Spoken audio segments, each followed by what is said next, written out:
Let's close it. All right. Commission to publish an enlarged version of State's Exhibit. Just a moment. Are we sure it's People's Exhibit 4? State's Exhibit 4? You could use the enlargement as a demonstrative during the closing interviews.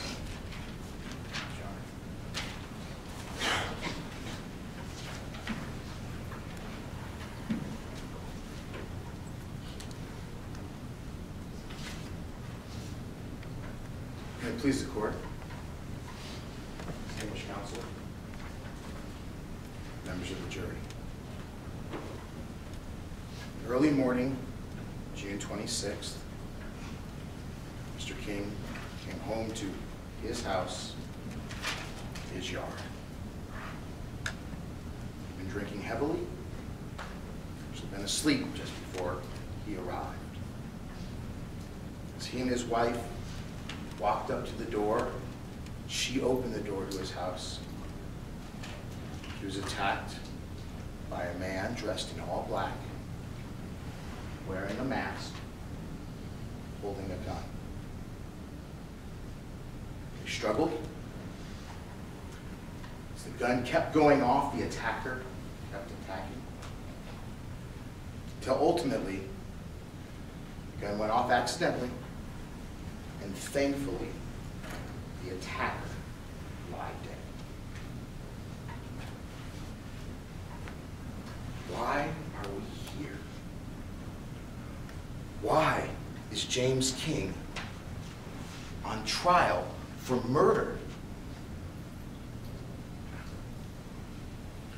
We are here because of the story of one witness with a grudge.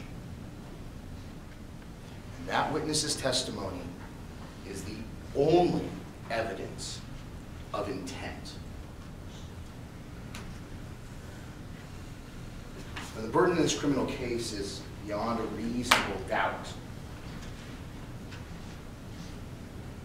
You must be firmly convinced of every element of every crime.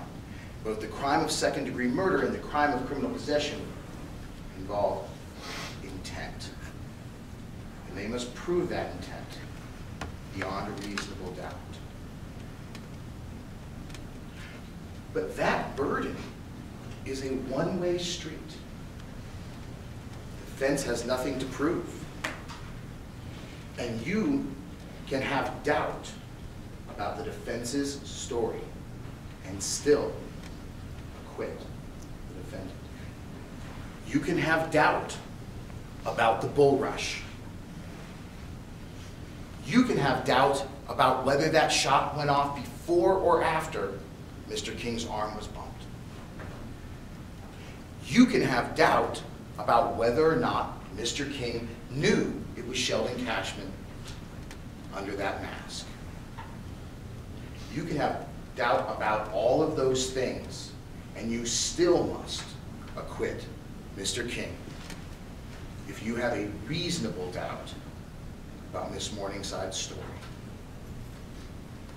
How do we know it's just a story?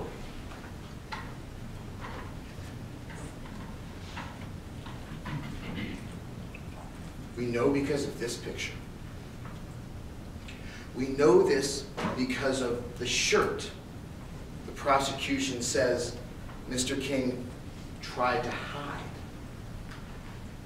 The shirt he tried to hide that exonerates him and shows that Miss Morningside's story cannot be true.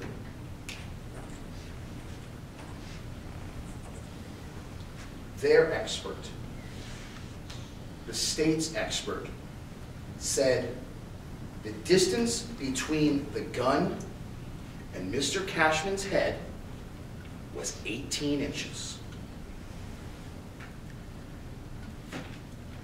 That's more than 18 inches. And Mr. King is a very tall man, a basketball player. Where is his stomach and hand? Here? Here? that is twice the distance that their expert says the gun was at the time of the shooting. That is how we know Miss Morningside's story is nothing but a story. And without that testimony, there is no evidence Mr. King intended to cause the death of Sheldon Cashman or intended unlawful use of that weapon.